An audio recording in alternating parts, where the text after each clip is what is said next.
आप यदि हमेशा सकारात्मक सोचते हैं, हमेशा अच्छे कार्य करते हैं, किसी दूसरे की भलाई के बारे में सोचते हैं, तो इतनी गारंटी पक्का है कि ईश्वर हमेशा आपको दोष से मुक्त रखेगा। प्रिय दोस्तों, एक मोटिवेशनल स्टोरी आप तक रखने का प्रयास मैं कर रहा हूं और स्टोरी के माध्यम से ही आपको यह संदेश पहुंचाने का एक प्रयास है कि जीवन में हमेशा अच्छे कार्य करें, हमेशा नेक विचार रखें, तो आप दोष मुक्त रहेंगे। एक दिन की बात है कि मेरा एक बहुत ही सफल स्टूडेंट जो अपनी कर्म, अपनी मेहनत, अपनी लगन के बल पर, कड़ी मेहनत, ऊंची सोच और पक्का इरादा के बल पर उसने सफलता पाया और वह इंजीनियर बन सका। अपने जीवन में उसने बहुत पैसा भी कमाया और कमा भी रहा है। तो हर कोई को यह होता है जब पैसे आने लगते हैं तो उसको रहता है कि मैं एक अच्छा घर खरीदूं या एक अच्छा घर बनाऊं। तो बड़े शहर में उसने एक मकान खरीदा और उसके ग्राउंड में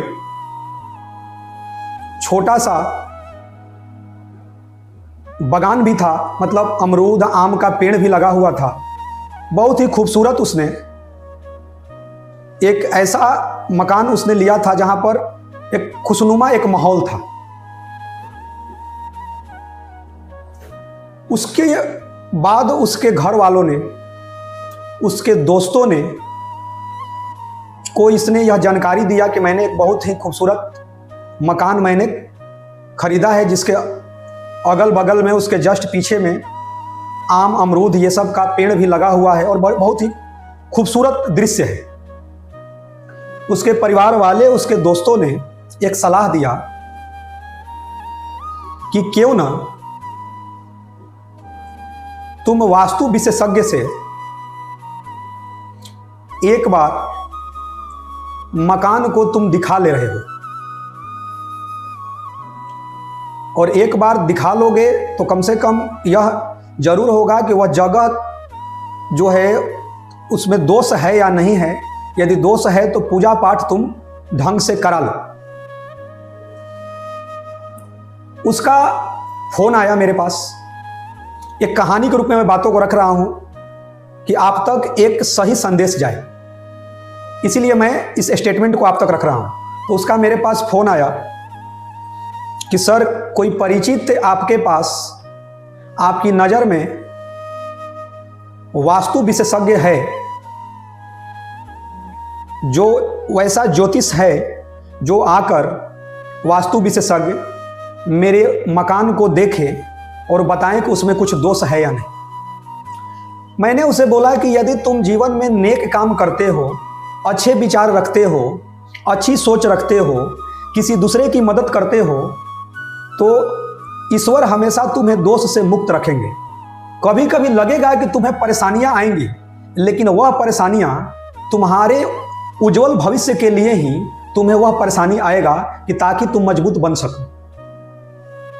जैसे भगवान राम को 14 वर्ष का जब वनवास के लिए पिताजी ने बोला तो उनके चेहरे पर मुस्कान था। थोड़ी सी भी झिझक नहीं थी कि भाई मैं राजा बनने वाला था और एक पल में मुझे राजा बनना मेरा कैंसिल हो गया। उनके चेहरे पर मुस्कान क्यों था?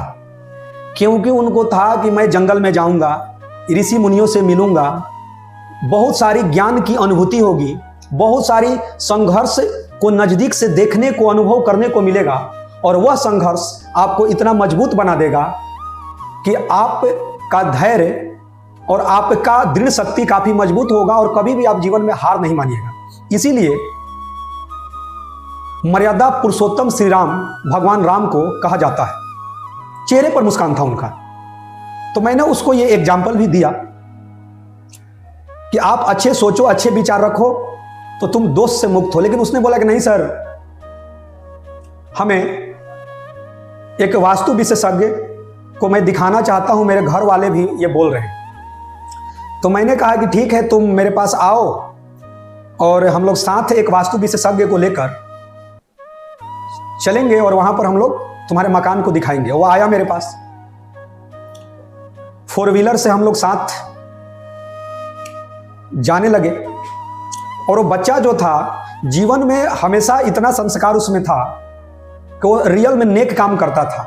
उसकी सोच बहुत ऊंची थी, सकारात्मक थी, क्योंकि गरीबी से वो उठकर वो एक सफल इंसान की तरफ कदम बढ़ाया था और लोगों को मदद करता था। इसीलिए मैंने बोला था कि तुम्हारी विचार इतनी अच्छी हैं कि तुम दोष से मुक्त हो। फिर भी था कि भाई उसको दिखाना था। हम लोग चलने लगे तो उसने, जो वो लड़का था, स्टूडेंट जो था, उसने बोला ड्राइवर को कि गाड़ी जो है थोड़ा सा मध्यम चलाइएगा। तो वास्तु विशेषज्ञ ने पूछा कि भाई क्यों? उसने बोला कि कुछ लोगों को जो पीछे से हॉर्न बजा रहे हैं या पीछे से जो मतलब कि वो स्पीड में है कि हमको आगे जाना है, तो शायद उन लोगों को जल्दबाजी होगा। हमसे उन लोगों को जल्दबाजी है कि कोई भी काम उनको होगा, शायद जो है कोई अधूरा काम उनको पूरा करना है, या कम समय में, या जो भी उनके पास समय है, मतलब उनको हमसे जल्दी है। तो वास्तु विशेषज्ञ मुस्कुरा दिए, भाई इसकी सोच तो बहुत अलग है। जैसे ही कुछ दूर आगे गाड़ी बढ़ा तो एक छोटा बच्चा कुछ दूरी पर ही दिखाई दिया कि रोड क्रॉस कर रहा है। तो उस लड़के ने ड्राइवर से बोला कि भाई देखो, एक बच्चा कुछ दूरी पर क्रॉस कर रहा है, गाड़ी वहां रोक देना, और वहां पर 3-4 मिनट तक, 5 मिनट तक गाड़ी को रोकना। तो वहां पर जाकर गाड़ी रोका तो छोटा बच्चा जो है क्रॉस कर गया। तो वास्तु विशेषज्ञ ने पूछा कि भाई वो तो लड़का क्रॉस कर गया, तो आप आगे बढ़ा जाए, आप यहां पर क्यों 5 मिनट तक गाड़ी रुकवाए हैं? उसने बोला कि सर, अभी एक और छोटा बच्चा क्रॉस करेगा। रियल में 3-4 मिनट के बाद या जस्ट कुछ मिनट के बाद एक और छोटा बच्चा क्रॉस किया। तो वास्तु विशेषज्ञ ने पूछा कि भाई आपको कैसे जानकारी था कि मतलब एक और बच्चा मतलब कि उसके साथ है? तो बताएं कि इसमें कुछ मैंने दिमाग नहीं लगाया। मतलब हम लोग जब बचपन में खेलते थे तो जब दौड़कर भागते थे तो क्लियर है कि आपस में एक दूसरे दोस्त छोटे छोटे खेलते हैं, तो अब मतलब कहीं पर दौड़कर भागते होंगे। तो मुझे ऐसा लगा कि इसके साथ कोई और बच्चा होगा, क्योंकि बचपन में हम लोग ऐसा ही करते थे। फिर वास्तु विशेषज्ञ मुस्कुराए और मैं तो मुस्कुरा रहा ही था, क्योंकि मैं जानता था कि ये बच्चा बहुत नेक सोच विचार का है, तभी अपने जीवन में सफल हुआ है। फिर जैसे ही गाड़ी आगे बढ़ते गया और जहां उसका मकान था, उसके मेन गेट के पास 4 व्हीलर वहां पर रुका।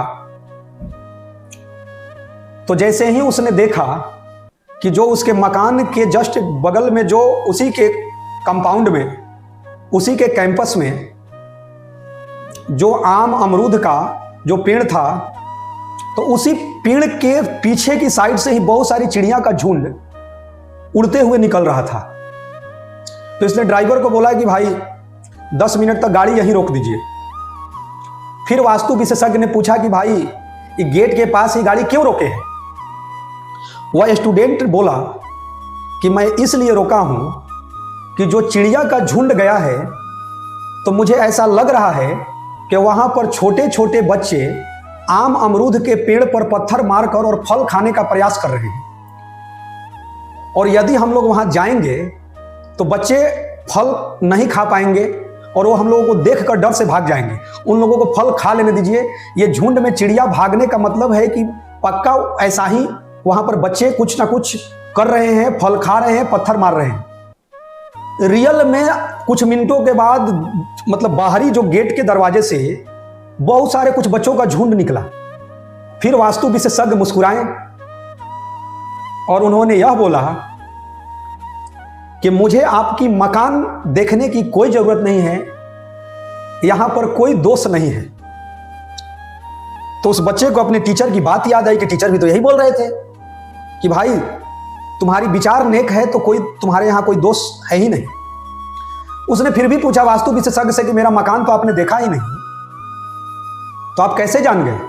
तो उन्होंने बोला कि जो इंसान की नेक सोच है, नेक विचार है, जो आदमी जब चल रहा है फोर व्हीलर से तो उसको ये दिखाई दे रहा है कि एक बच्चा छोटा यदि गुजरा है, रोड क्रॉस किया है, तो एक और भी बच्चा होगा। सड़क पर बोल रहा है कि एक मिनिमम गति से, मतलब एक एवरेज गति हो, बहुत कम ना हो, लेकिन एक एवरेज ऐसा गति से आप गाड़ी चलाइए। अपने ड्राइवर को बोल रहा है कि पीछे के लोगों को जल्दबाजी है तो वही पहले आगे क्रॉस कर जाए। जो इंसान अपने घर के गेट के पास चिड़िया का झुंड गुजर रहा है तो उसको यह एहसास है कि छोटे बच्चे फल खा रहे हैं, पहले वो फल खा ले, उसके बाद हम लोग चलेंगे, ताकि वो बच्चे फल का आनंद, ऐसा ना हो कि हम लोगों को जाने के चक्कर में वहां पर पहुंचे तो बच्चे डर से भाग जाए, उनको आराम से फल खा लेने दिया जाए।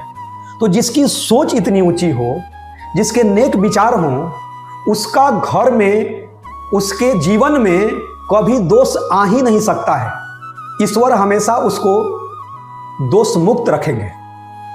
तो मैं भी वहां बैठा था, मतलब मैं एक स्टोरी के माध्यम से बात रख रहा हूं। तो मैंने वास्तु विशेषज्ञ के बोला कि ठीक है सर, चला जाए, कम से कम आप मेरे विद्यार्थी के यहाँ आए हैं तो कम से कम जलपान कर लीजिए, कुछ भोजन कर लीजिए।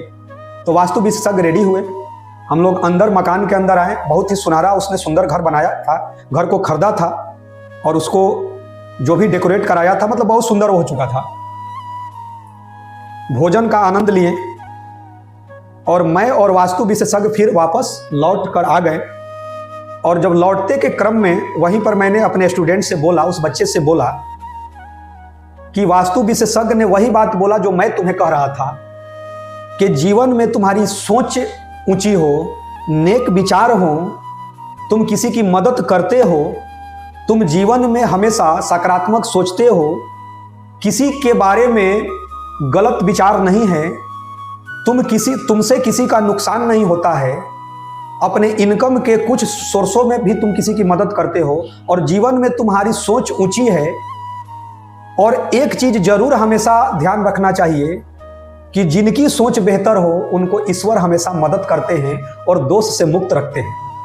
तो प्रिय दोस्तों, इस स्टोरी के माध्यम से बस यही संदेश पहुंचाने का एक छोटा सा प्रयास है कि जीवन में अच्छे विचार, अच्छी सोच, नेक कार्य, उत्तम विचार हमेशा आपको दोष से मुक्त रखेगा। हो सकता है कभी वो कठिनाइयां आए तो कठिनाइयां दोष नहीं है, वो कठिनाइयां आपको प्रोग्रेस करने के लिए ही ईश्वर ने आपको एक मजबूती प्रदान किया, क्योंकि ईश्वर हमेशा परीक्षा उसी की लेते हैं जिससे उनको अधिक लगाव रहता है, उनको अधिक प्यार रहता है। ईश्वर आपको, कोई भी आपको कष्ट दिखाई दे रहा है तो हमेशा आप ईश्वर का धन्यवाद करें। आप यह समझे कि ईश्वर आपको इसलिए छोटी सी परेशानियां दिए हैं, वो देखना चाह रहे हैं कि वो इस परेशानी से लड़कर वो आगे बढ़ रहा है कि नहीं, या सर पर हाथ रखकर ये वो दुखी है या रो रहा है कि भाई हमको ईश्वर कष्ट दे दिए। यदि उस परेशानियों से लड़कर और वो निकल गया तो ईश्वर उसी को प्रमोट कर देते हैं कि मैंने जो इसे परेशानियां दिया उससे वो लड़कर आगे निकल गया। इसीलिए इसको आगे बढ़ाया जाए, इसके जीवन में हमेशा सकारात्मक चीजें रहें। और यह खुद तो सफल हो रहा है, लेकिन एक बेहतर इसकी सोच है तो बेहतर समाज का निर्माण भी हो रहा है। तो यही विचार यदि हम लोग रखते हैं तो एक बेहतर राष्ट्र का निर्माण होगा, एक बेहतर विश्व का निर्माण होगा। और अच्छी सोच के साथ, एक सकारात्मक सोच के साथ हम अपने आने वाली पीढ़ियों में भी एक बेहतर संदेश दे पाएंगे। धन्यवाद।